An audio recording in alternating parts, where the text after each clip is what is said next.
After a weekend of destruction, looting and arson across London, questions are being asked about the root causes behind the violence, how such rioting appeared to break out so suddenly, and why it became such a vicious and destructive affair. This is Inside Story.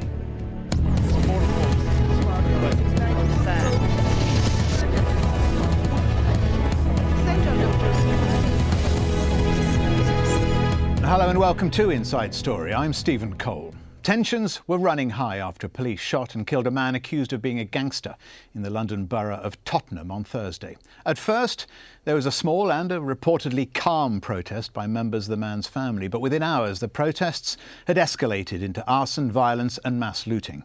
Parts of the borough in North London were left in ruins after crowds set fire to cars and buildings, and there were more disturbances on Sunday night, 8 kilometres away in Enfield, with shop windows smashed. More than 150 people have been arrested. Trouble then broke out in Brixton in South London. Later, the British police condemned a wave of, quote, copycat criminal activity right across the capital. The head of the British Interior Ministry, Theresa May, has come back from holiday to try and deal with the crisis after 2 consecutive nights of violence. Barnaby Phillips reports. There is no access to the high street. It is completely closed. And this is why. The sorry results of a night of rioting and theft in Brixton. The mob have long since gone, leaving police and shop owners to pick up the pieces. There's been lots of vandalism here along Brixton High Street in South London. Now the police have sealed off the High Street. The underground station, the tube station, which would normally be very busy, is closed, and several shops down that way have been pretty comprehensively looted. Sports shops, electronic shops, mobile phone shops, and so on. Gangs of youths were running around here into the early hours of the morning, pretty much doing whatever they wanted. They simply helped themselves. They seem so young, teenagers getting their kicks. And for the second night in a row, it seemed to take London's police a long time to appear on the scene in sufficient numbers. This security guard didn't want us to use his name. He says the criminals were organised. Very frightened with weapons. What kind of weapons? Stick, metal, iron rod, everything like that. And they cover their face. Brixton has history. These, the infamous riots of the 80s. Far more serious. And for Britain, a wake-up call to the deep distrust between black communities and the police in many cities. It's not so easy to explain the violence of the past 2 days. It began in the North London neighbourhood of Tottenham. The catalyst was the killing by police of a black man. But British politicians say racial tensions or poverty don't justify what has happened since that death. People indulging in violence and looting and theft have no excuse to do that whatsoever when you see the damage that is done to people's homes, to their businesses, and the sense of insecurity that it creates in many communities throughout London. The questions are uncomfortable. Is this just mindless violence? Or has London failed to address deep social problems that it thought belonged to the past? Barnaby Phillips for Inside Story. Joining us now from London are our guests. Firstly, John Pitts. He's the director of the Vauxhall Centre for the Study of Crime at the University of Bedfordshire.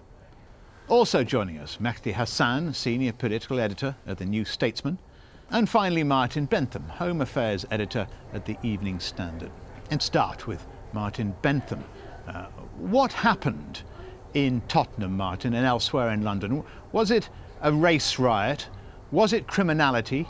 Was it pure opportunism, a chance to attack the police? What happened? I think certainly it was some of the latter. It partly depends. Well, Tottenham was slightly different to the events that you've seen over last night. I think in Tottenham there was clearly some concern about what had happened in the shooting on Thursday of Mark Duggan. There was this peaceful protest outside Tottenham police station. Some dispute about what happened to trigger the violence, although the police were saying today that what had ultimately led to the violence breaking out was two people setting fire to police cars or a police car further down Tottenham High Road, and that from there violence escalated very quickly. That was about 2 or 3 hours after the initial protest had started, and the family has said themselves that they did not condone this violence. It was nothing to do with them, and that other people then capitalised on their protest. I don't think, from the evidence that we have, indeed from the local MP, David Lammy, who's made it very clear it wasn't a race riot, that there do appear to have been some concerns in the community about policing in well, some exactly. of the I mean, we also found that Martin, found that our reporter Barnaby Phillips was saying there was real concern about how long it took the police to respond. I think that's true, although again I suppose it's quite difficult. They were certainly caught by surprise because they weren't expecting. The relations there have not been quite so bad as in say 25 years ago, and so they weren't expecting this protest to turn into what it then did turn into. There are questions as to whether maybe they should have been more prepared and more aware that a fatal shooting might lead to some trouble. Those questions are still being asked, and certainly there were some very disturbing scenes of looting taking place many hours after the initial disturbances had begun. Mehdi Hassan, do you agree with that? The police are often the soft target for criticism in a case like this, aren't they?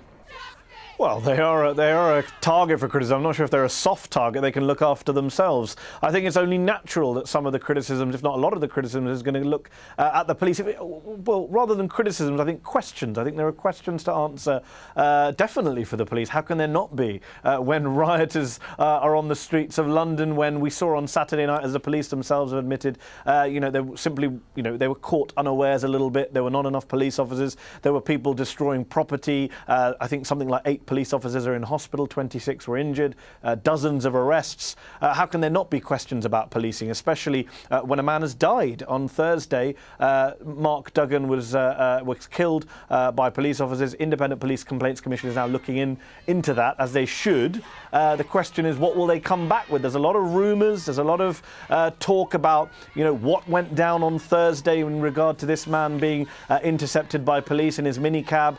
Was he armed? Did he fire a shot? Did the police assassinate him in an extrajudicial killing, as some have suggested?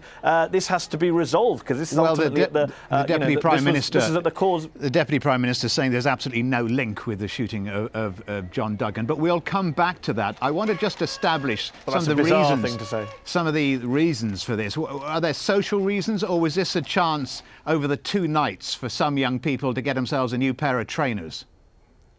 I think there's clearly both. I don't think you can de-link the two. I think the social reasons are to do with, we can't avoid the fact that Tottenham is in one of the 5 most deprived boroughs in London. It has the highest unemployment rate in London. A lot of these kids who were trying to get free trainers were poor kids. This riot didn't happen in Kensington and Chelsea or in Richmond. And so, John Pitts, according to the Deputy Prime Minister, Nick Clegg, this was just opportunist theft and nothing whatsoever to do with the man who has shot Mark Duggan. Well, I think it's very complex. It's a number of things. I think one of the problems to start off with was that when there was a peaceful protest outside the police station, Borough Commander was away, and a relatively low-level police officer came out, said that he would try and connect them with somebody who could give them the definitive word, and there was nobody to be found. Also, the killing of Mark Duggan, the shooting of Mark Duggan was done by Operation Trident, and the protest was outside the local police station, so that wasn't linked up. I think there's a big question as well about the Independent Police Complaints Committee and how well they worked with the family. I think some people are saying that the peaceful protest became quite noisy and the police responded fairly defensively, and there was a scuffle, and that then escalated. I think the issue of poverty and riots is slightly problematic because I don't think it's quite as simple as poor kids banging their way into stores because they can't afford posh trainers, etc., etc., etc. I think there is a legacy going right the way back to 1985. You think Sorry, the legacy of '85 is linked somehow? Because a lot of people are saying that Tottenham has changed since those '85 riots, John Pitts, and they've spent a lot of money, and there's been a lot of hard work by the community, by the police, by the church, and it's become a low crime area even. And then suddenly this happens. Well, it hasn't become a low crime area, and it's been a target area. Haringey is a target area for Operation Trident, and Operation Trident is a somewhat ambiguous entity in that, in as much as I think it does offer protection against gun violence to members of the black community, I think it's experienced by other members of the black community as somewhat oppressive. So, and I don't think the police can be blamed particularly, because I don't know how you get that right. But certainly I think, you know, as in Brixton, as in certain other parts of London, there is continuing kind of a somewhat volatile relationship, continuing tension between police and the community. And as we've seen, in certain circumstances, people talk about a perfect storm of all sorts of things. Certain circumstances, that blows up, and it's blown up this weekend. I just wanted to clarify one thing. I don't think anyone's saying that these were poor kids trying to get trainers for themselves that they couldn't afford, that this was some kind of socio-economic protest. Of course not. These were opportunistic youths, and they were criminals, and it's totally unjustified what went on Saturday and Sunday. But we can't avoid the fact that inner city riots, or riots in cities across the Western world, across Europe, are not alien occurrences. They do happen, and they often involve a toxic mix of factors: socio-economic, racial, criminal, and the weather too. Let's not forget this is the summer. We need a bit of rain to douse down the streets of North London. Martin Bentham, do you think because we need rain they took to the streets and started setting fire to buildings?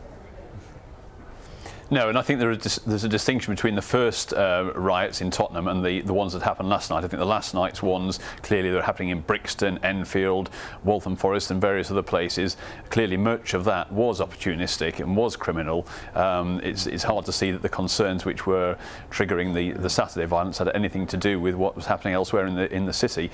I think, having said that, there are clearly, it is more than just hot weather. Hot weather doesn't help, that's true. It wasn't that hot, having said that.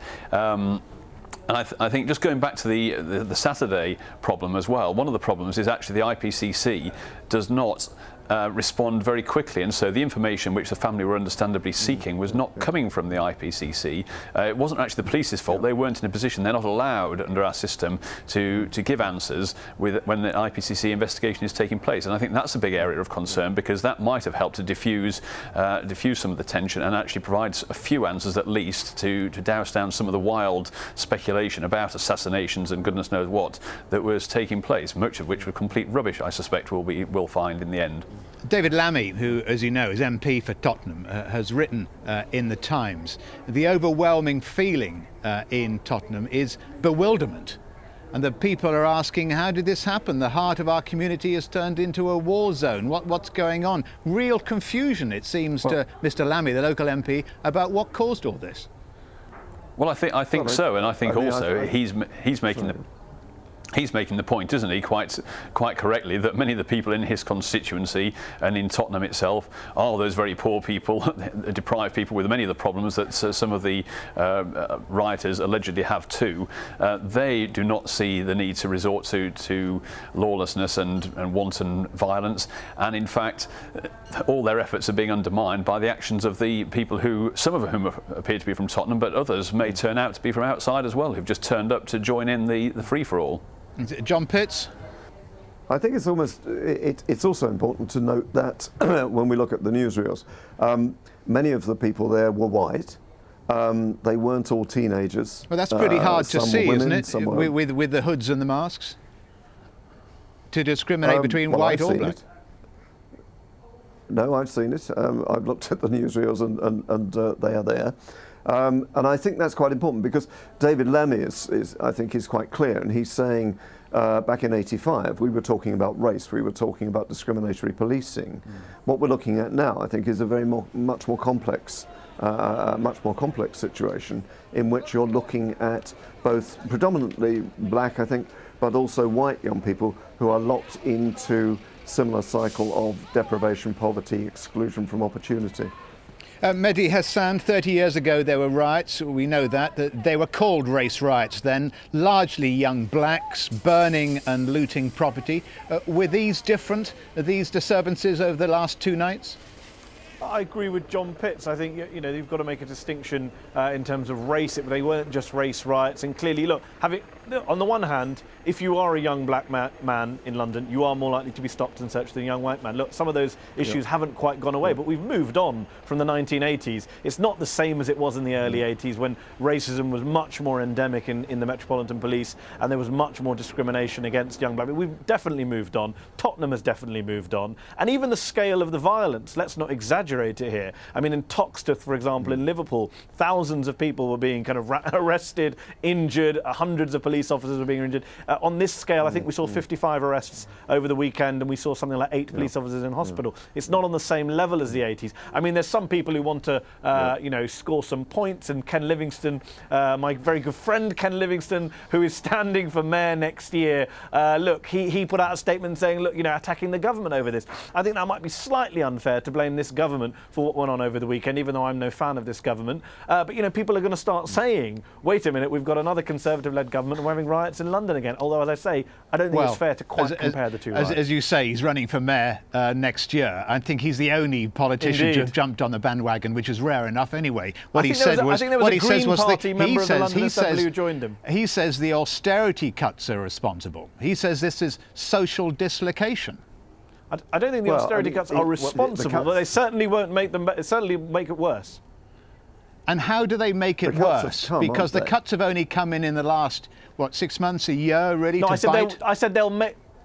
I didn't say they made it. I said they will make it worse. I mean, you look at somewhere like Haringey, where I think 8 out of 13 youth clubs have been shut down in recent months. That's not a good thing, clearly, in a place where you're trying to deal with out-of-control youth. John Pitts? Yes, I don't think you can. I wouldn't agree with Ken Livingstone on this, but it's clear across the country that local authorities are making the biggest cuts in services for children and young people, and Haringey is a case in point. And given what we've just seen, one of the last things you should be thinking about at the moment is cutting services, or cutting services that target youngsters like that. I would have thought that that's something we need to, if we go right the way back to the Brixton riots, we go right the way back to Scarman.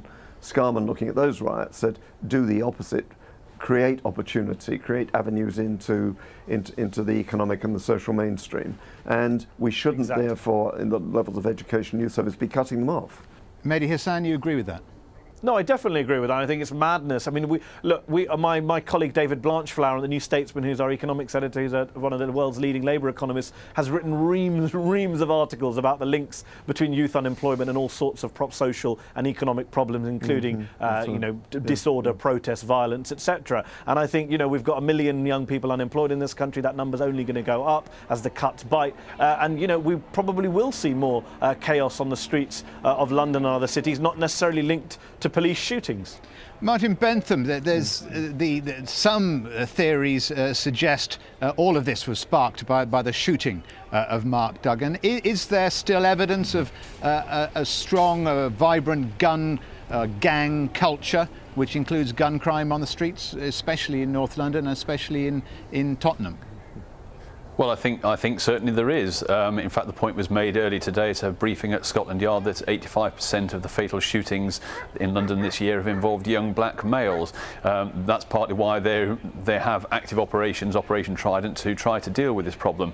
I think, what a gang is a subject of debate, but clearly there are gangs operating in many parts of London, and the problems that exist are quite entrenched and deep-rooted. I think it would be foolish to think that those problems don't exist and that the police don't have to deal with them. That brings them into contact in some very difficult situations, such as they experienced on Thursday, when clearly they were, whatever the rights and wrongs of what happened, they clearly viewed Mark Duggan as a potentially serious criminal who was going to be armed. That's why they had an armed unit with them, and were devoting a lot of resources to that operation. I think we need to remember the police are dealing with some very difficult issues here. Mehdi Hassan, is there a disproportionate amount of gun crime in the black community? I think I'd agree with Martin. It's very hard to disagree with the statistics on that. It's the issue is how do you handle that? How do you tackle it? And I think, John Pitts referred earlier to Scarman reports. There have been countless reports and studies and government inquiries over the last 2 to 3 decades, which have all come to similar conclusions, obvious conclusions, common sense conclusions about the need for engagement, the need for fairness, the elimination of discrimination, tackling root causes, etc. I think, just referring back to a point Martin made earlier, Martin talked about wild conspiracy theories, and I hope they are wild conspiracy theories about what the police did or didn't do with Mark Duggan on Thursday. But look, the police track record isn't great, rightly or wrongly. They have presided over cases, the Menezes case in July 2005, the Ian Tomlinson killing at the G20 protests, the raid on Forest Gate, the brothers who were accused of being terrorists. And, we can get into that and say who was to blame, was it the police or the media? But the track record isn't great. And I think there's a lot of people wondering, especially after the recent, the Murdoch hacking stories and payments to police officers, there's a lot of people who just don't believe anything the police say right now. So they'll be hoping that the police are cleared by the IPCC investigation. John Pitts, do you think that's right, that in fact the police have lost the confidence of the public at large, not just the middle class public, but people on the streets, the working class? Yes, I think so. I think the series of incidents just listed it has really undermined confidence a great deal. But I would add that the young people, where I've done my research into youth gangs and violent youth crime, the youngsters who are most likely to be involved in these things have been sceptical all along. And there are, sort of real and imagined accounts of very, very violent encounters with the police, which of course we, don't make the news. And it's very difficult for the police in these areas, I think, to retain credibility. And how do you go about trying to police? Martin, just in a second. I just want to know from John Pitts, how do you go about trying to police a gang culture where young men and women are too frightened to be part of a community? Well, I think community policing has made, I did research in East London, and when I was doing that, this was about 4 years ago, community policing in certain areas was really making inroads, both in terms of getting information from the public, but also engaging young people. Manchester, the multi-agency gang strategy in Manchester, has been enormously effective using a combination of enforcement, but social and economic intervention. So it can be done, but it requires, it's community policing is of course being cut now as a result of government cutbacks. All right, Martin, you wanted to come in? Yeah, I just want to put some context on some of those cases that were raised earlier on. What often isn't noticed is that every year statistics are produced about the number of times armed police are deployed across London and indeed elsewhere in the country. They show that on thousands of occasions armed police are deployed. Very, very few occasions are shots even fired. Very, very few occasions are there any fatalities or anything. And of course, every time there is one, including those that have been listed, although the Tomlinson was not a shooting, there's great attention, great detail paid to what happened, quite rightly. Sometimes it turns out errors have been made, and quite understandably people are held to account for that, or there's an attempt to hold people to account for it at least, and so on. But I think we ought to just remember that actually the vast majority of the time armed police are out there, they're not firing their weapons, they're dealing with some very difficult situations involving people carrying arms or potentially threatening them with other weapons and so on, and that actually we shouldn't get the idea that the police are just roaming around shooting people at will, and just because occasionally things like this do happen. That, are they, Martin? I don't think anyone's suggesting they're roaming around shooting people at will. I think they're just saying. I think we're just saying there's been some high-profile cases in which the police haven't emerged with all of their kind of dignity and honour intact. Mehdi Hassan, they've worked. Yes. People have worked very hard for the last 30 years to establish trust again in North London, and not just in Tottenham. How do you go about in the next few weeks, months, bridge building, trying to restore a level of trust again? Or indeed, is it worth it if it is, after all, just so brittle? I don't think it is so brittle. I think, as I said earlier, I think Tottenham has changed from, for example, the Tottenham of 1985. I think David Lammy, the local MP, has been very eloquent in speaking on behalf of his community over the past 48 hours. And I think there is, 99% of that community, at least, if not more, were not involved in the violence and were as horrified as the rest of us by the violence, and they're going to suffer from the fallout from the violence. It's their shops, their local businesses that have suffered. I think they need to take the lead in showing to those offenders within their own community, those opportunists who joined in the violence over the weekend, that that's just not a legitimate way of expressing, if it was discontent with policing or with the state, that's not a legitimate means or way of going about it. I also think on the part of the police and the authorities, the IPCC investigation has to be rigorous, it has to be credible, it has to be seen to be rigorous and credible, and I hope for God's sake that the police come out of it having done nothing wrong, so that we can then move on. We're going to leave it there. Thanks to our guests, John Pitts, Thank you. Mehdi Hassan and Martin Bentham. Thank you. And thank you so much for joining us here on this edition of Inside Story. We always welcome your comments and suggestions, so please email them to us at insidestory@aljazeera.net. From me, Stephen Cole, goodbye.